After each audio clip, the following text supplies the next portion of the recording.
All right, hey, welcome to another episode of Coach P's Perspective. I am pumped to have one of the best wrestlers in the United States, the world, is a phenomenal coach. So Frank Molinaro, let me go through just a little bit of his background because his bio is enormous, and we'll just hit a few of these, some highlights. But Frank was on our US Olympic team, took fifth in the Olympics, the world champion, Pan Am champion, US world team trials runner-up. He's a NCAA champion for Penn State, four-time All-American, two-time Big Ten champion, and then has coached at several high-level places as well: Rutgers, Penn State, Virginia Tech, Arizona State. And then we were just talking briefly because I'm from Oklahoma, and he was training down in Oklahoma for a while. So, Frank, man, thanks for being on. Yeah, no problem. Thanks for having me. Appreciate it. You bet. So, well, let's just start here, man. So, I mean, a lot of wrestling people listen to this podcast, but we also have businessmen. We have people outside of the wrestling world as well. So let's just kind of start with your background, where you grew up, some of the sports you played, and then how you got into wrestling. Sure. Yeah, I grew up in South Jersey. I've got one older brother. He graduated from the Naval Academy. He was 4 years ahead of me. He's currently XO commanding officer in the Navy right now. I started wrestling when I was 4 years old. My parents put me in every sport. I did football, Pop Warner football, Little League, basically just tried everything. And up to high school, once I got to high school, then I kind of decided, this is where I need to really kind of have a single-minded focus. And I stopped doing the other sports and started wrestling in national tournaments year round when I wasn't in season. And the rest is history. But true story, when I was in kindergarten, I was sitting at my desk. I still remember this. And the teacher handed us a yearbook and it said, in 20 years, I want to be a blank. And I was like, all right, I don't want to be a doctor. I don't want to be in school my whole life. I want to be in like pro sports. And I really liked football, but I knew I wasn't going to be big enough for football already, even at that age. So I was like, man, I want to be an Olympic wrestler. So I put in my yearbook, got a picture of it. In 25 years, I want to be an Olympic wrestler. So I think, I should have said Olympic champ, but you never know, dream big when you're a kid, because, you never know what can happen. Yeah, no, that's huge. That's awesome, man. I'm glad that you have that too. So you're able to go and show it to your kids one of these days. That's right. Yeah. So, all right. So, you grow up wrestling, and then we'll kind of fast forward. And Jersey has incredible wrestling. Those of us in the wrestling community know the Midwest has very good wrestling, but man, we go out to Pennsylvania, New Jersey, New York. I mean, out there east, it's tough. It's about as good as it gets. So, but how did you end up at Penn State? What was the connection there? Sure. I'd always go to this really, really hard wrestling camp in the summer. It was called the Jeff Jordan State Champ Camp. And I went every single summer, and it was in the middle of nowhere in Ohio. And we just ran and wrestled all day. And basically college coaches would come out there. So I'd, get to wrestle 2-hour live goes in front of Penn State, Wisconsin, Ohio State, and all these like schools that were friends with Jeff Jordan. He was the guy that ran the camp. So one time I was out there and they had their best guys in there, and I was just wrestling really well that night. I had a good energy and just a good day. After practice, the Penn State coach, Matt Derlin, came up to me and just kind of introduced himself, asked me if I was interested in, going into the Big Ten. And it was a perfect fit at the time because I really wanted to be in the Big Ten conference at that time. And I really liked that it was 4.5 hours from my house, so my parents could see me compete, and it was also in one of the hardest wrestling states. So I knew it was going to be very competitive when I was there. Yeah. Tell me about that, because as a college wrestler, I mean, I always say like people get broke or they get better. You walk in the room and it doesn't really matter what division. College wrestling is just tough, right? And everybody in there is a hammer. Maybe you were like the big stud in your high school room, and all of a sudden there's 6 people in your weight class that are just as good as you or better. What was it like walking in that Penn State room? Man, it was humbling. And to be completely honest, I was really, really looking forward to it. I remember my senior year of high school, not to sound cocky, but I just felt like I was supposed to win the states. I was going to win the states. And, I just wanted to go back to where I was kind of the little fish in the big pond and make my name and level up and transform and, just go back to solving problems and improving my wrestling. But when I first got there, I was in the room with Jake Strayer, Bubba Jenkins. I mean, these guys at the time were all killers. Garrett Scott, he was very, very #1 recruit from Pennsylvania.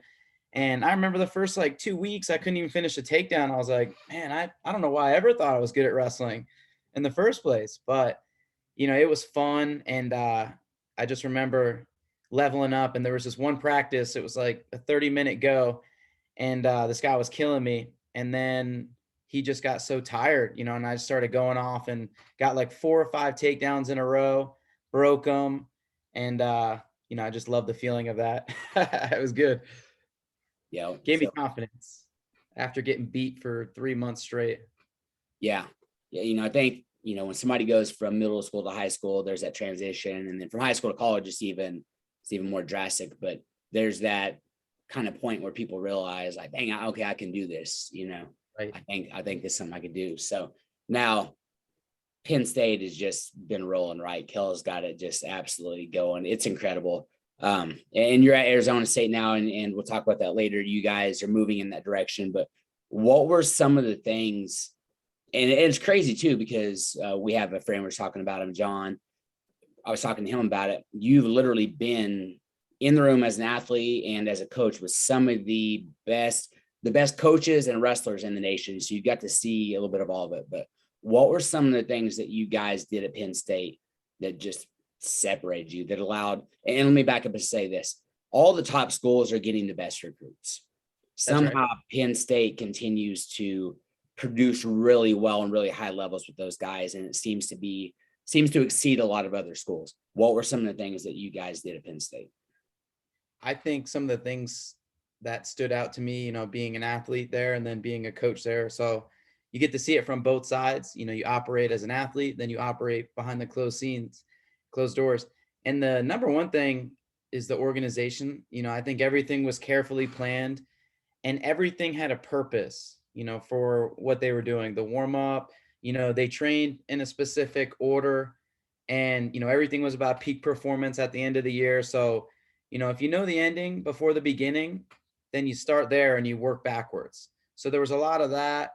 There was a lot of positive thinking too, and gratefulness, and that was not always the approach that my coaches had. It was more beat you down, like a tyrant kind of coach. And I think it was good for me, but this was different. This was more about developing the mentality and developing the mind, because at the end of the day, your mind is your greatest weapon, and when I was there, we spent a lot more time, and maybe this is because they were building the culture in the beginning, but we spent way more time working on mindset stuff and life skills versus moves.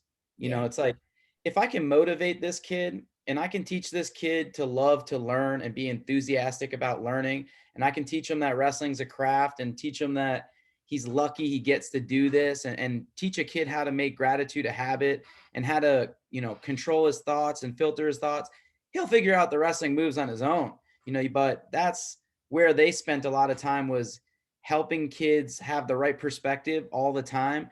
And also making people self-aware, making them understand that you are responsible for everything that you think, say, act, do, etc. You're not responsible for every thought that pops in your head, but you're responsible for every thought that you give energy to and speak life to, and, live out on a perpetual basis. So that was kind of Kale's niche, was, he was very good at the headspace, and he was really good at the mentality and the mental training.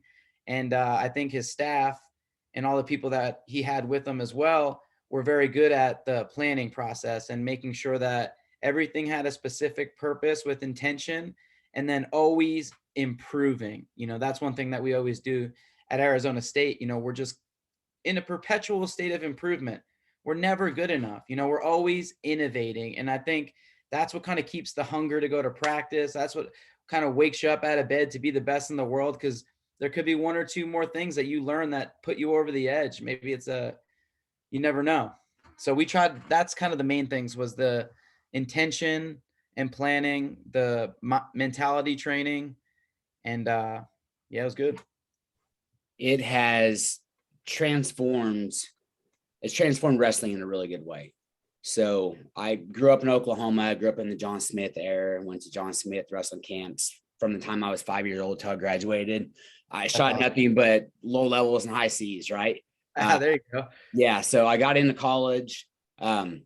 got bigger, stronger, started banging, kind of turned more into Iowa style. So I say that because at that time we kind of had John Smith, Oklahoma State style, slick wrestling, a lot of open stuff. And then we had an Iowa style, beat you up. And I still remember to this day, my college coach, like, pull me aside after a match and being like, hey, because I was a little guy when I was in high school, and I put on a lot of muscle in college. And it's like, hey, what weight do you wrestle? And I was like, oh, 149. And he was like, you're not a 25 pounder. I was like, no. And he was like, in practice, you just beat the dog out of people. And then in matches, like, you won't even put your hands on. So open wrestling. And it was like the first time a coach gave me like the green light or like freedoms to go be physical. So those were kind of the mentalities. And then all of a sudden, Penn State comes along, and from the outside looking in, we're all like, man, what is going on? Like, these guys are having fun. They're scoring massive amounts of points. And it has really transformed wrestling to the point where now it's kind of like Penn State style, and has brought a lot of awareness to, you said gratefulness, to gratitude. And I'm a mindset coach as well, but to the mindset space, adding that into what we do as coaches, being very intentional with that. And I think it has been an absolutely phenomenal transition for our sports.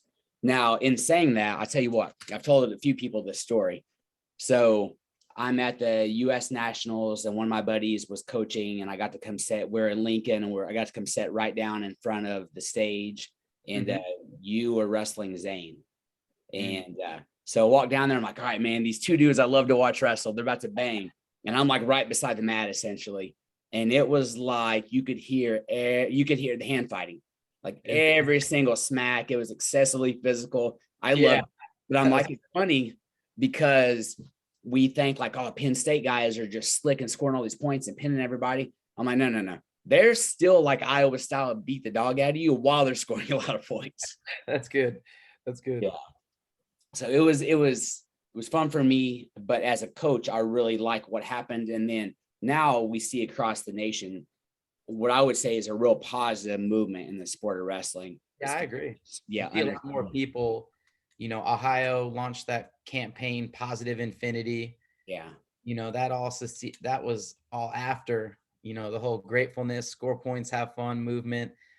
Iowa hasn't changed yet. They got a good system and method behind their madness, but it's cool to see all the different styles, because I've been around Lou Roselli, and he was really the meat and bones of the wrestling with the RTC when they started it up at Ohio State, and also all the success, Steve Jaggers, all those guys. He's running 700 workouts a year probably in the wrestling room. And he was just dangerously consistent. I thought I was insanely consistent until I met Roselli, because this guy, he wake up out of bed the same way, he have the same drink in his hand in the morning, but, he was very intentional too about what he was doing. He knew that if he continued to be this disciplined and continued to just not get weird about it and do the work, eventually good things would happen, and his whole mentality was, if when you're sick and tired of being sick and tired, you'll do something about it. And that really kind of put a light bulb in my head, because I remember at the time I was so stressed out, and I was tired, and I was trying to cut so much weight to make the national team at 65 kilograms.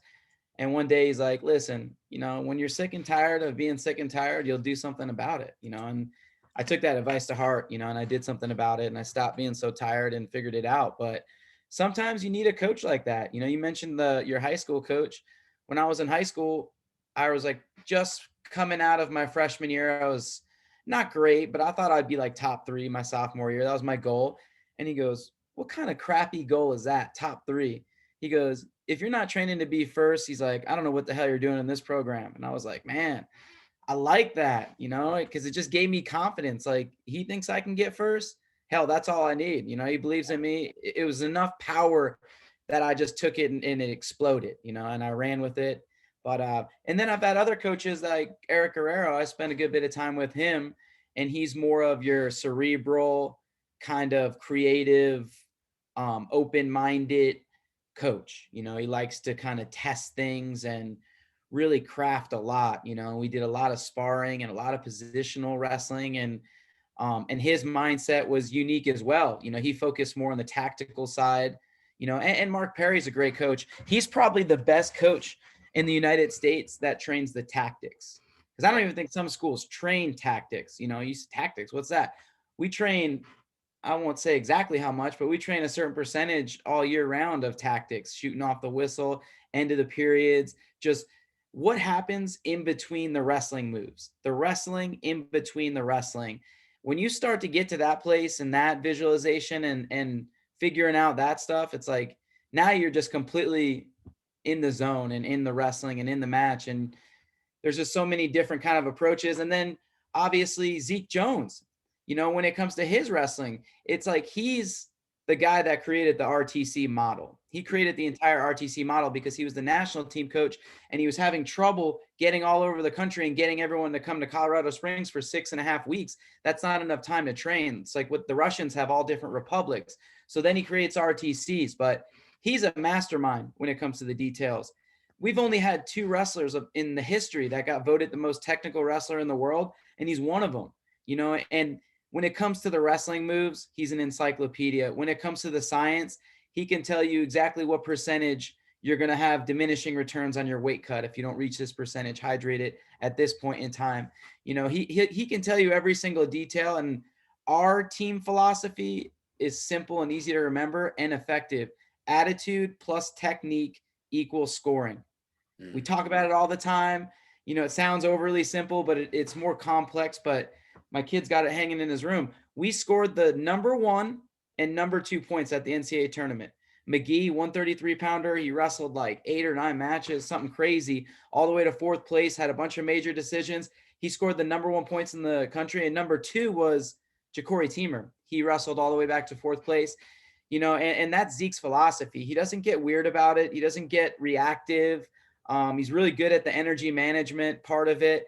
And he's very, very good at being all knowing and all prepared in terms of what's going to happen out there. So everyone's got a little different approach. And those guys, all those guys I just mentioned are all highly successful, and I guess one more I would like to mention would be Bruce Burnett, because he's kind of like, I consider him one of the GOATs of wrestling because I feel like, his innovation kind of inspired so many other coaches, but he was insanely organized about everything. When you say like, don't leave any stone unturned, I'm talking about he'll tell me what color the arena is. He'll tell me the match order. He'll tell me where to warm up. He'll tell me how much time I'll have in between matches, after matches, before you walk out from the holding area. And, for an athlete like myself, who's a little bit OCD, I like to be on schedule. I like to be in a schedule, in a box, and just keep it mindless on game day. So I don't know. I've been real blessed to have all those coaches to kind of, extract what I thought was really important and kind of put it into my own game. And when I first started competing, not to go off track, but when I first started competing, I was like, okay, I'm going to compete as long as I can because I know I want to be a coach. I always wanted to coach, but I'm going to compete as long as I can, and I took some risks and went out there and got around other coaches and went to other clubs. I could have probably just stayed in one place and made one other move, but I made a bunch of different other moves and gained a lot of experience that now I can reflect back on in my coaching career. And I think it makes me more dynamic. And I also think that it all started from just having that constant improvement mindset that I took from Kale and the open-mindedness, and then applied it to the rest of my journey.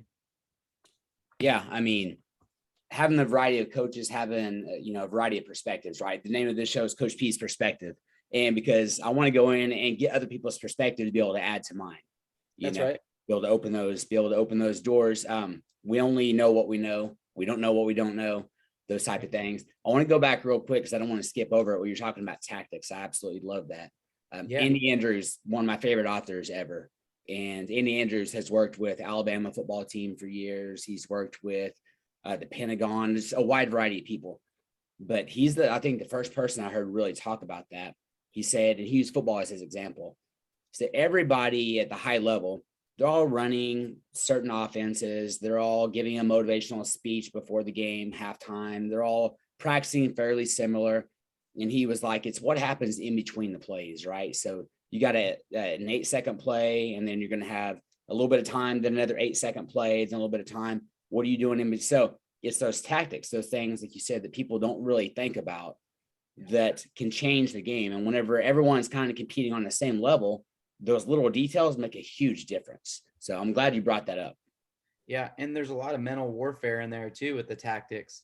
It's like I can get somebody really tired by pulling on their neck for 6 minutes, but there's other ways I can get them really tired, by just using mental warfare, maybe beating them back to the center, maybe walking really slow back to the center and acting like I'm exhausted, but I always thought it was really interesting, the Russian style and the European style. So I always studied the Russians, the best ones, the ones that were winning medals, and just, I could tell, there was intention and intent behind some of the things that they were doing. And, they were tricking people and setting traps, and it was fun to see, and I think we got some guys like that too in America now, but I feel like a big part of that Russian style is very tactical, and a lot of it is based on strategy, not on getting you tired.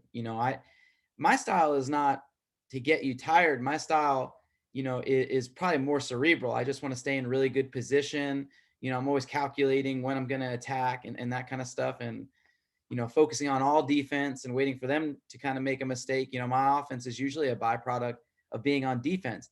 But then I see people who are beasts like Kyle Snyder. He just goes out there and he doesn't stop, and he's an incredible wrestler. He's got 2 Olympic medals, a gold medal. So I think it all depends on, your body type. And I think it depends on your coaches and kind of, what kind of wrestler you want to create yourself to and design yourself to be too.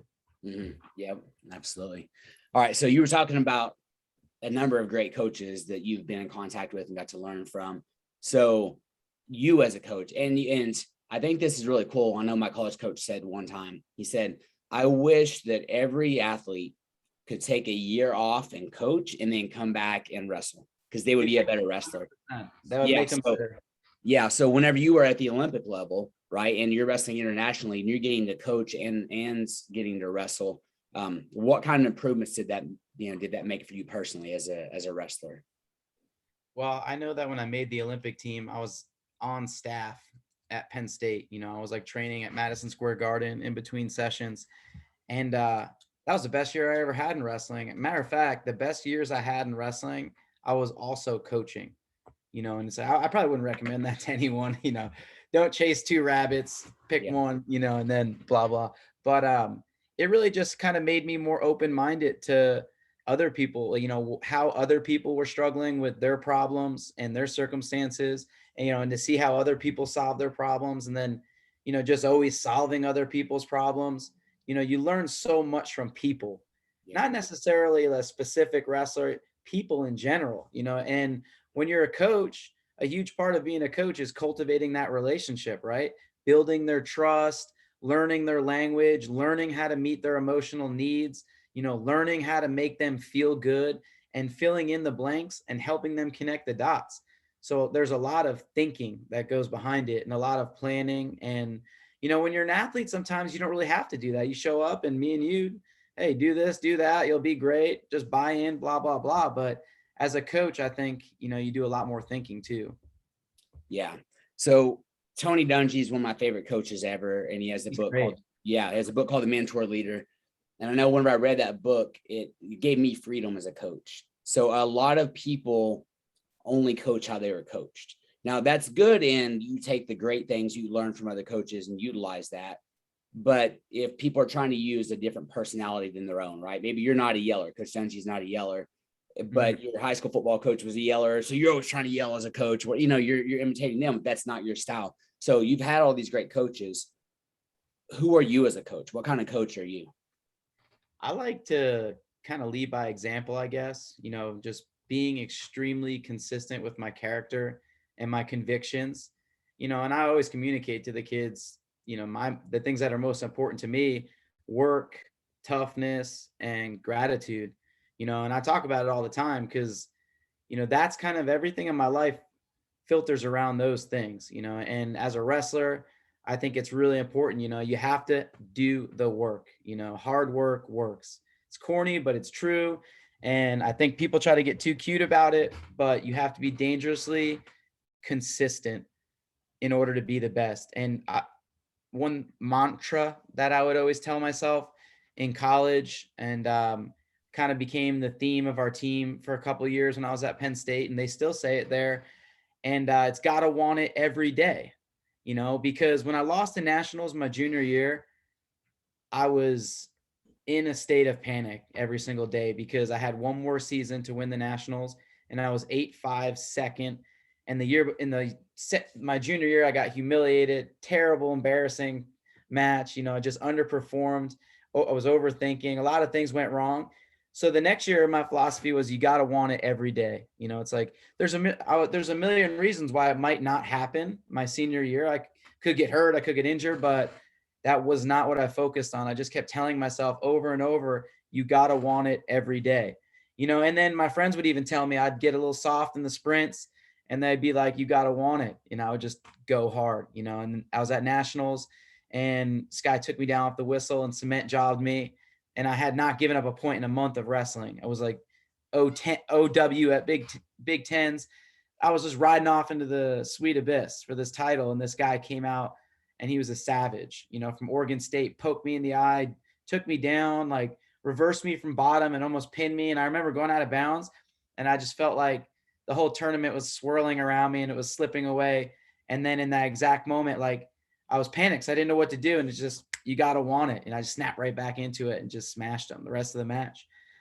So a big part of it, is the work and being dangerously consistent. And then, as a big part of it is the mindset, because when you're 6 months out of competition, it's really, to me, it's not too mental. I'm more focused on the physical part. 6 months out of condition, I'm trying to condition my body so these skills are second nature. I'm trying to condition my body so every time the guy reaches his left hand in my head, I'm going to shoot a high crouch, even if I don't even tell myself. I'm going to do it involuntarily. As I start moving closer, I've got to make sure that I've got the right headspace. I've got to make sure that I've got a mental routine, that I'm living in the right state of mind. And I say that because if you want to compete with gratitude and you want to compete lighthearted with a clear mind, then you have to live in that state of mind on a regular basis. Because if I live kind of all over the place and then all of a sudden on competition day, I want to be grateful and everything, that's not my default. So, I spent a lot of time as I got closer and closer and closer to the NCAA tournament. I was more focused on paying attention to my thoughts and, starting to work on my concentration and be more present. And when I'm one day before the tournament, there's nothing I can do physical that's going to make me greater for the tournament. So at that point in time, I was focused on my tactics and technique, and I knew that there was nothing else I needed to do to get better. I had everything that I already needed. The only thing I needed to do was just turn the machine off and trust my instincts and just compete with a clear mind and a light heart. And don't try to go out there and white knuckle my way through it and hold it all together. And it took a hell of a lot of practice to get to that point where I could accept the vulnerability before the match and still be grateful about it. I had to reframe the way I thought about it, because when I really started thinking about it and trying to figure it out and solve this problem, this anxiousness before I competed, I started just telling myself, like, I love feeling vulnerable. Anytime I was in class and the teacher picked on someone to do something, I just raised my hand and do it because it made me feel uncomfortable. And I was like, it's a good thing. It's going to make me grow. This is the place I want to be, where all the pressure's on, it's all on the line, and you have a chance to go out there and do it. That's what you're training for, to be in those positions, and I just wanted to trust myself my senior year that no matter what happened, I would be able to have the mindset to get through it. And, God bless my coaches and my teammates and everything for kind of pushing me. But had I not trained my mentality and my mind and just focused on all physical stuff, I would have been toast, because I tore my MCL my second match and things got flipped upside down. But, at the end of the day, you got that mentality and you got that mind. And when it's the night before and you're in your hotel room, you're 100% in your head. You have to go out there and do it. So you want to make sure that you figure everything out in advance. So when you get to the day before, this mind is ready to fight and to the death. Yeah. No, that's absolutely huge. Navy SEALs, they say you don't fall back to your level of desire, you fall back to your level of training. Heck yeah. And that's not just physical. That's good. Yeah. So for us, I mean, I always feel like if it's worth teaching, it's worth practicing. And that goes for the mental game as well. So if you haven't practiced it and then the hay's already in the barn, like you said, it's the day before, not much else is going to happen. But if we practice and practice and practice, then we get in a situation physically and mentally, we're going to be able to have a default setting, like you said, and go back to that. So I also made me kind of happy. You said gratefulness, hard work, and toughness. So one of our team mottos is we say we get to do this, but gratitude, effort, toughness, GET. Are you serious? That's hilarious. Yeah. That's great. That's great. Almost the exact same thing. So I feel like maybe we're on the right road a little bit. Yeah, we're on the same frequency. It's good. Yep. So, okay. So, what made you a great athlete. And then as a coach, you're creating great athletes.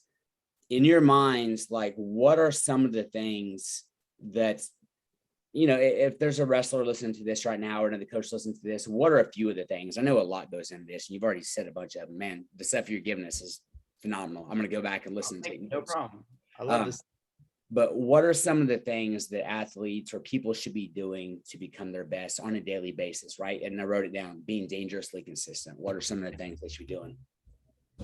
I think you have to learn how to compartmentalize your day, and really kind of sit back the night before and plan out specific tasks and then execute and be intentional. And when you're doing those tasks, I think you have to do things, with a single-minded focus. For example, when I come into wrestling practice, I'm not worried about my weight cut later. I'm not worried about my second workout, what I have to do at the end of the week. I'm not worried about, the Friday, Sunday duel.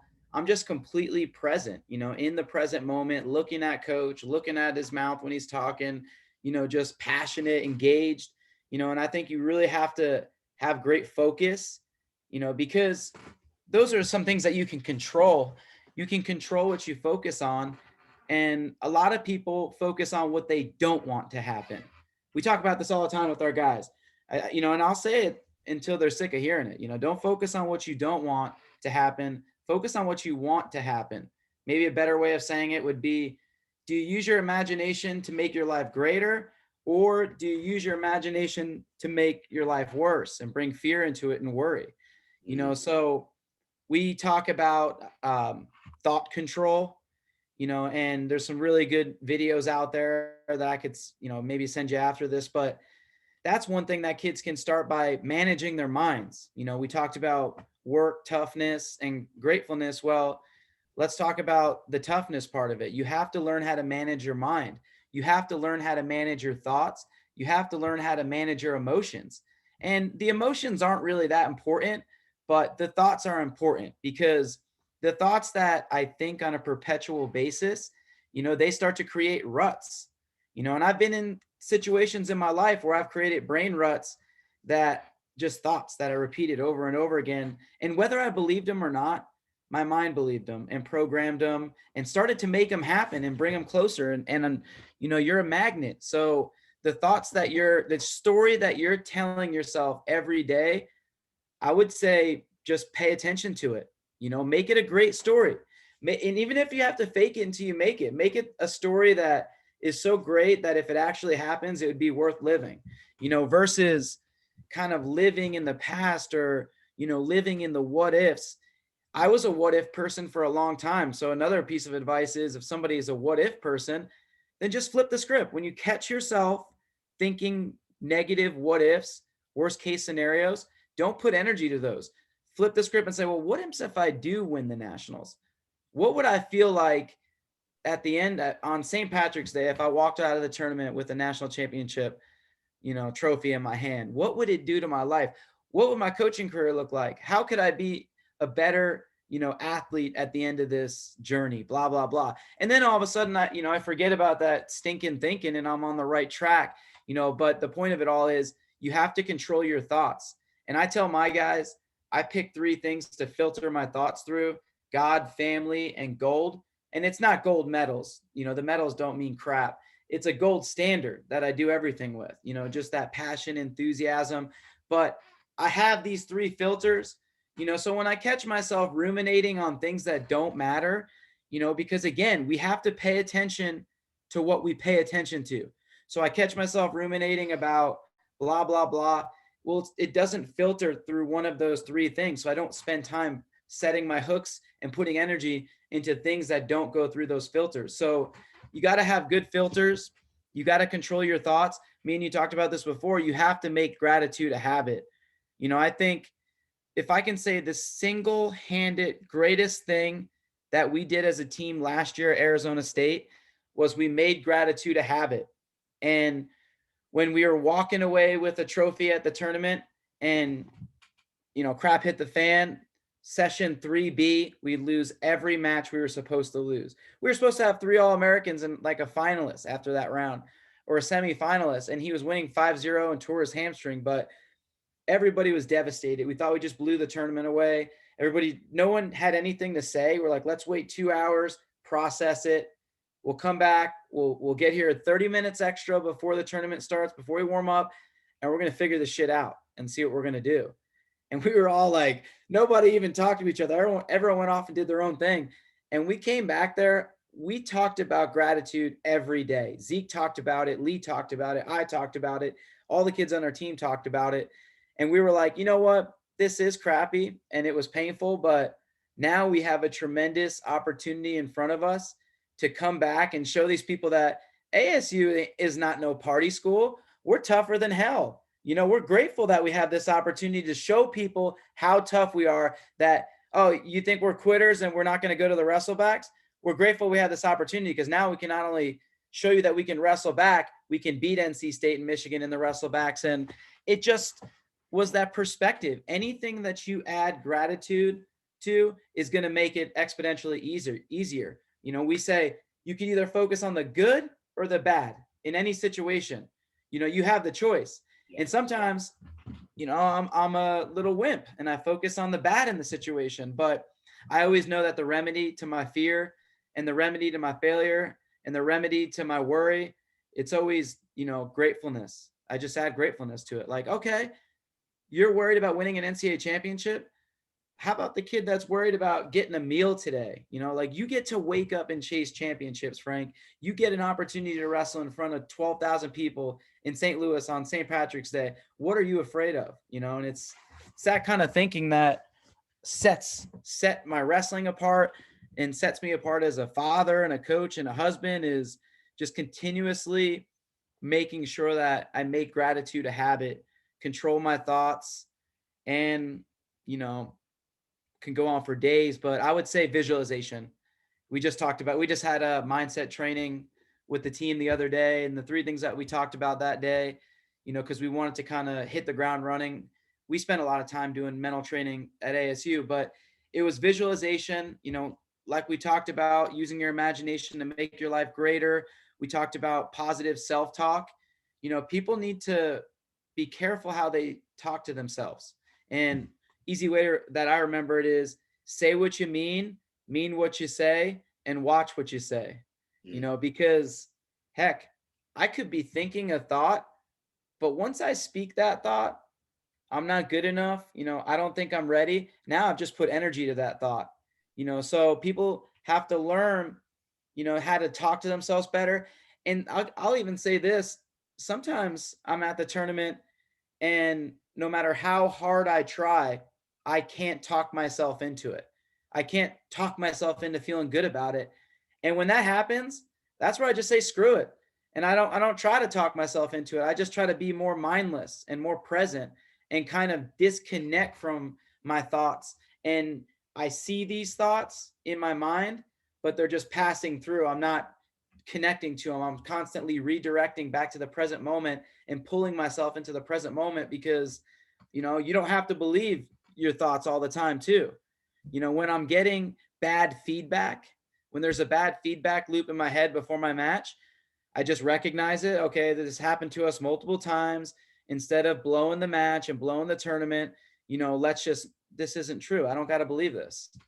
So there's just endless ways and techniques of concentration and focusing techniques, but learn how to manage your mind, learn how to use your imagination to make your life greater, and make gratitude a habit.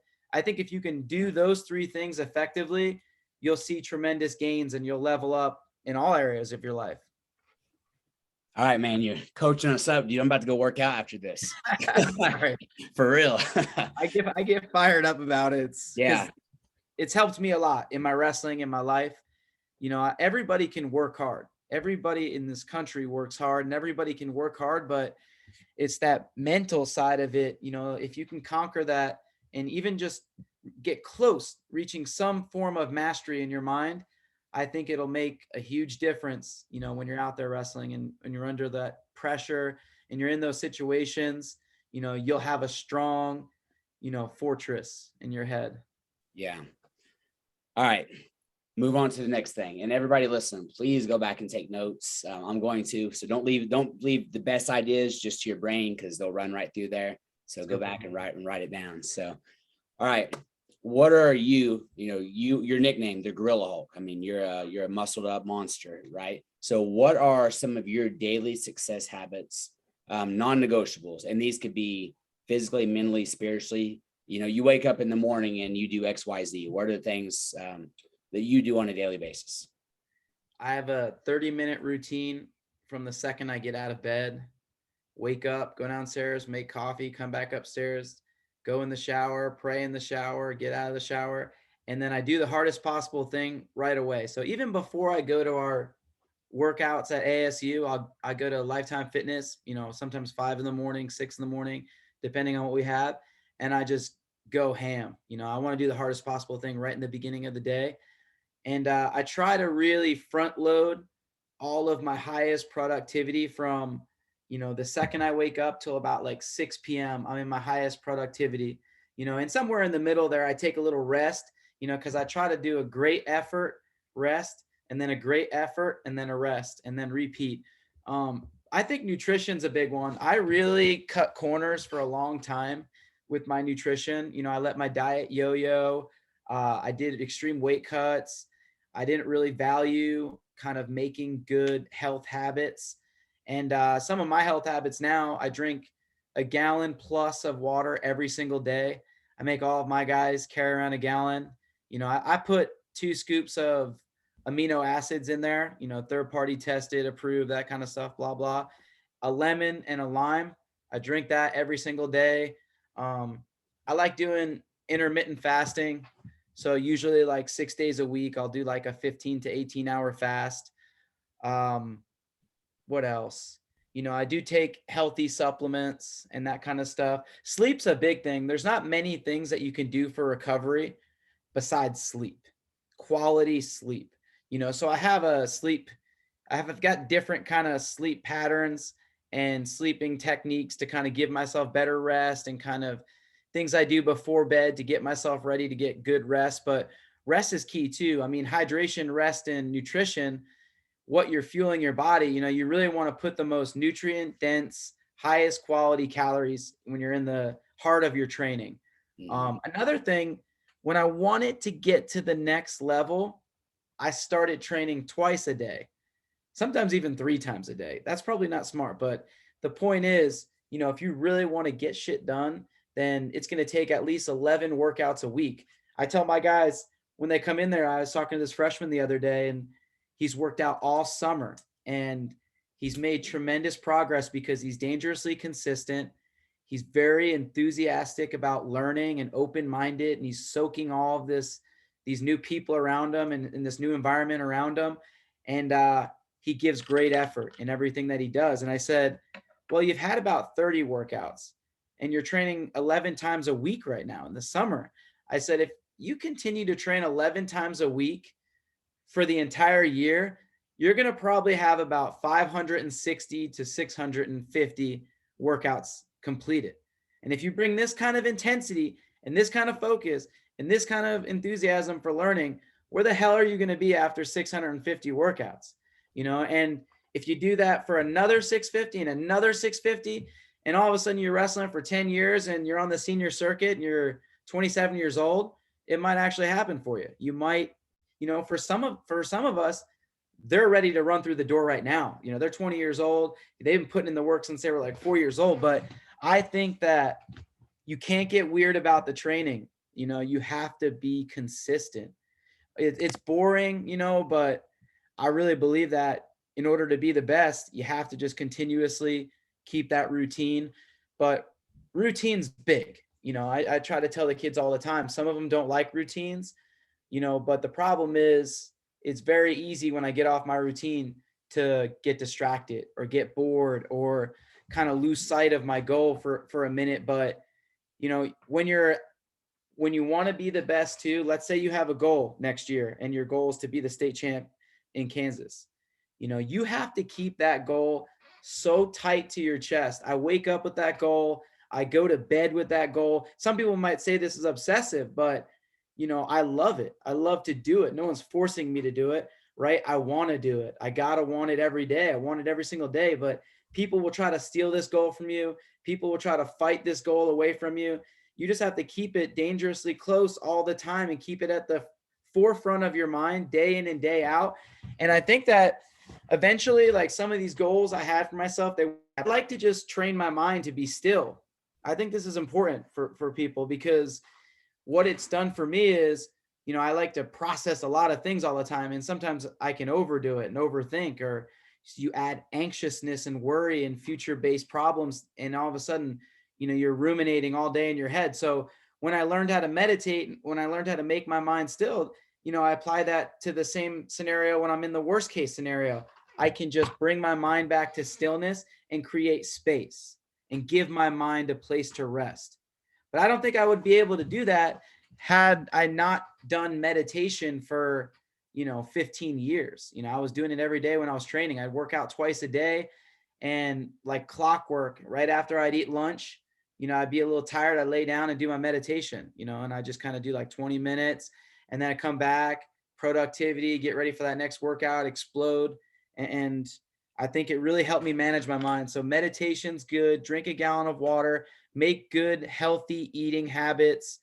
Some of the things that I really try to stay away from with my eating is sugar. I mean, I like sugar. I love sugar, but I try to minimize the sugar intake.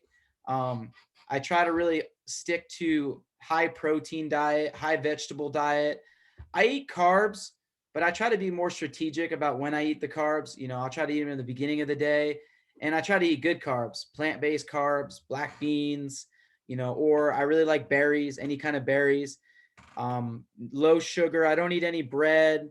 I eat at certain times of the day because I feel like it helps me be more intentional about what I'm eating. If I know I'm not eating till 11:30 and I'm starving at 10, I'm already kind of thinking about what I'm going to eat, and I'm thinking about, okay, I want energy for the next workout. So I'm not eating for pleasure. I'm eating for fuel most of the time. I do eat for pleasure too, but when you're a high level athlete, like these college and high school kids, I think that everything matters. Every little thing matters. And one of my favorite stories that I bring up, tell my kids, I tell everyone, you plant two trees side by side, and these trees are planted in the same soil with the same seeds. Okay. But one of the trees only gets 75% of the sunlight. So after about 5 years, you can barely tell any difference. This is getting 100% of the sunlight. This is getting 75% of the sunlight. After 10 years, you start seeing a small difference. 20 years, you can see a pretty big difference. You come back to these trees at the end of your life, 60 years later. This one has grown exponentially taller. It reached its full potential. It reached its full life. It's still thriving. It has all the branches on them. And this one slowly begins to die and weather, and the branches fall off, the leaves fall off. It gets stunted. It doesn't reach its full potential. So there's your wrestling career in a nutshell. Do the little things. If I would be critical about myself, I'd say the 25% that I was skimming on was my nutrition and my mentality with my mindset. But once I started really making all the little things matter and focusing on those details, that last 25%, and I was doing 100% of the things right, well, man, I had no success for 10 years on the senior circuit until almost the end of my career, at the end of my rope, but it was a byproduct of doing the little things right day in and day out and not getting weird about it. Because eventually you'll see growth. Eventually you'll see a big difference. If you got a kid, 4 or 5 year old, two kids, and one of them's doing 75% of the things right, one of them's doing 100%, well, I want to see this kid when, he's a senior in college and they wrestle again, because I believe that it'll make a difference. If you're doing the right things 100% of the time and you really think the little things matter, you'll see tremendous gain, in the latter end of your career. Yeah, that is huge. I mean, and for kids to, I'm going to send this to all my wrestlers too, by the way, it's podcast. Yeah, I don't know. It's send it to all my athletes, but this one's going out to all my athletes. So, all right, I kind of went on a tangent there, but I was just trying to think everything I could for, because everybody's different. Somebody might need to hear something else. Somebody might need to hear one thing, but like both of us, we just like to help people. And, we want to see people have those light bulbs go off and flip the switch in their head, because that's what I love. I love transformation in my own life, and I love transformation in other people's life. It's like, that's what I'm obsessed with. I'm not obsessed with winning. I'm obsessed with leveling up and improving. It's just it's what I'm passionate about. Yeah. And you, absolutely. obviously. Yeah, absolutely. So, all right. Last question. I always like to end podcast interviews with this. You can answer all three, expound upon as much as you want, or you can choose one. All right. But I want you to tell me about a hero, a highlight, or a hardship in your life. Hero, highlight, hardship, or a little of each. Sure. Well, I just saw this video yesterday with Tom Brady on ESPN, posted on Instagram, and he was talking about his hero, his dad. My two biggest heroes, I'd say three, my father, my grandfather, and I'd even say Bruce Burnett. He's just his integrity as a human being in person, and his faithfulness in Christ, and how he was a coach, a father, a husband. He was just so good at all of these things, and my grandfather, one thing I loved about him was, he just had a heart for everybody. He could love all people. He was very patient. He was the head of his company, and he worked in this factory, and he'd go down and he'd go to one of the factory workers and say, hey, how's your son doing in soccer? You make that traveling team, so he just had a way of connecting with everybody and making everyone feel good. And he was a big encourager. And I just really kind of looked up to that and wanted to be some portion of that when I was older. My dad was obviously the same way as his father. And so that's that. My biggest hardship, I would say 2015. I was just running so hot in terms of, I just didn't have the right mentality. I was so focused on myself that I think I became, I lost track. My ego was not in a good place. I was just kind of all over the place, and I was striving more and more and more, and it was making things worse and worse and worse. And it just came to a head in 2015, because I can say with confidence, almost every single year of my life, from 5 years old, 4 years old, there was some kind of milestone at the end of the year that gave me silver lining. Mm-hmm. And 2015 just flatlined me. I was 1-2 at trials. It just coming off a good year. I embarrassed myself. I was thinking I could will everything into existence by just trying harder. I was like super frustrated, and I was at the end of my rope, and it was a crucible moment for me. And that's actually where I found Christ. If anyone's kind of listening to this, I found Christ at the end of my rope. I found him in despair. I didn't find him at the top of the mountain. Matter of fact, there was more despair when I won nationals, because I thought in my head that winning nationals, I kept telling myself, man, the rest of my life is going to be easy. It's going to be made. And come on, we all know that's bull crap. 2-3 days after winning the nationals, maybe not that long, but a week or two after winning the nationals, that feeling wears off. And I realized, like, that's not going to fulfill me. What's next? Mm-hmm. And that's what success is. Success is you win this, and then what's next? You win this, and then what's next? Versus craft. Craft is, I can't believe I get to do this, but that's where I found God. I found God in despair. I found him at probably the worst waiting period in my career on the journey was 2015. And man, I will say this with confidence, God has changed the trajectory of my entire life. I think I was raised with good, faithful morals and all, but just like everybody else, I got lost along the way. I kind of, got caught up in some of the wrong stuff. And long story short, 2015 to now, my life has never been greater. And my life, like, things are not gruel anymore. Everything used to be a grind, right? But now it's a lot easier, with that perspective and with God a part of the equation and number one in my life. And what was the last one? The highlight? Highlight, yeah. Highlight, 100% Big Ten finals, my senior year. It was just the greatest feeling I ever felt out in a tournament. I felt invincible, undefeatable. I just felt like I've never felt so good. I remember a week before, I was just like, I had this feeling a week before the tournament that had already happened. It was like, I felt it. I almost cried. I was like thinking about winning the nationals. It felt like it already happened. And when I went into that tournament, everything was effortless and fun and lighthearted. And my first match, I had a tough kid that I went into third period 2-1 with. I pinned him in the first period. I tech falled the second kid and didn't give up a point. And then I tech falled the kid that I had 2 hard matches with, Dylan Ness. And we were in a tight team race. We were half a point behind. I tech fall the guy. I don't give up any points. It was just electric. I remember like getting my second or third set of back points. And for a second, I felt disappointed because I just wanted that feeling to last forever when I was on the mat. And I stood up and I was just going crazy because I tech falled them. The crowd went crazy at Purdue. And, we ended up winning in the last match of the tournament. Our heavyweight got a major decision and we won by half a point for the Big Ten title. So it was sick. Yeah. That feeling that you said, that's why, like, when it comes to all the mindset stuff, like, why can't we always just be there? Because whenever you get to go out and just have fun, and you're so physical, right? But when you have fun and you're wrestling lighthearted, like, it's literally like the best feeling in the world. That's and right. It's when you perform your best. Yeah. But then there's so many times we put all this pressure on ourselves and we have all these other things and we don't allow ourselves to go to that place, Right. So yeah, I'm glad you said that. I do that all the time too. Allow myself, I say all these things, but I still do the same stuff too. It's just, we gotta have grace on ourselves and keep practicing it. Like you said, Yeah. just practice.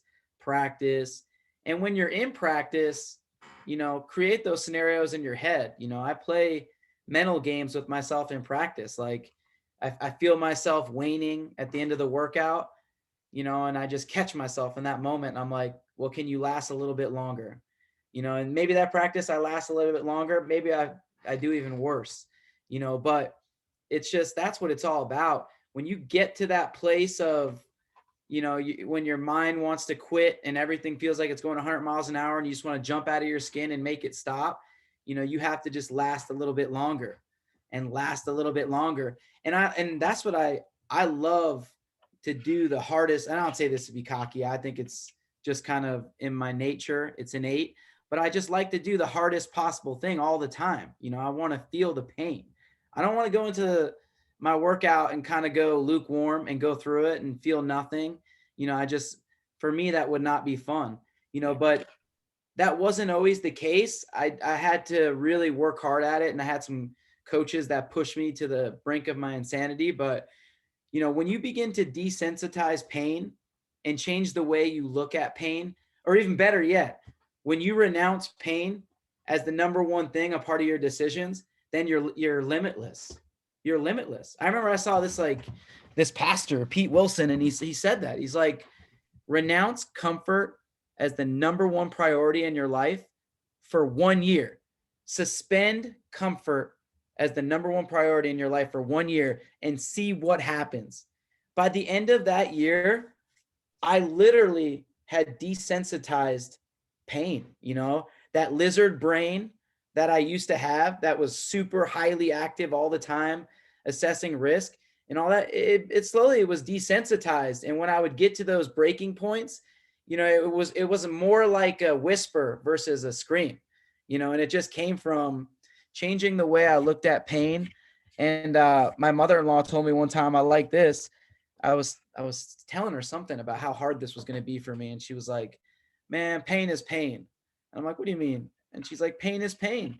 There's pain on one side of it and there's pain on the other side of it. For example, the pain to be an NCAA champion is extreme. You know, the pain that those guys went through in terms of the suffering and the belief and making it through the tournament and overcoming injuries and overcoming negative thinking and overcoming, you know, giving up and all these other things. There's a ton of pain, but there's also a ton of pain on underperforming and competing hesitant and not giving it your best shot and cutting corners and making excuses and complaining, you know. So on either side of it, there's pain. And my thought process now is, shit, if I'm going to have to go through the pain, you know, I'm going to go through the good stuff. You know, I'm going for my goals all out because pain is pain. It's all relative. Love that, man. Yeah. I've heard it in other wording that life is hard. Choose your hard, right? There you go. Yeah. So choose your hard. Pain is pain though, man. Simplify. Pain is pain. You know, you gotta reframe the way you look at pain. You know, this pain is making my life greater. You know, I know that if I suffer now, down the road, eventually good things are coming. You know, they might not be here right away, but if I don't get weird about it, eventually good things are coming, you know, and that's kind of what keeps me fired up every day and to improve, you know, is just figuring out what could be that next thing that could set you apart as a wrestler or a coach or a program or a business leader or anything. You know, there could be one thing, that next thing could be the reason why you win the states next year, you know, so, you know, just stay after it every day. All right, man. Well, this has been awesome. Coach, you are an absolute beast, not just as a wrestler, but as a human being, and a beast in a good way. Where can we find you on social media and follow you? Yeah, follow my Instagram. It's at Gorilla Hulk, GORILLA Hulk. And then my website's www.gorillahulk.com. Okay, I'll put those things in the show notes so people can click on the link and follow. Again, thank you so much, Coach. I appreciate it. A lot of value and wisdom in this episode. So, thanks, man. Appreciate it. Yep, you bet. So, all right, everybody, this has been another episode of Coach Peace Perspective. May God bless you, smile upon you, give you peace. Till next time, we're out.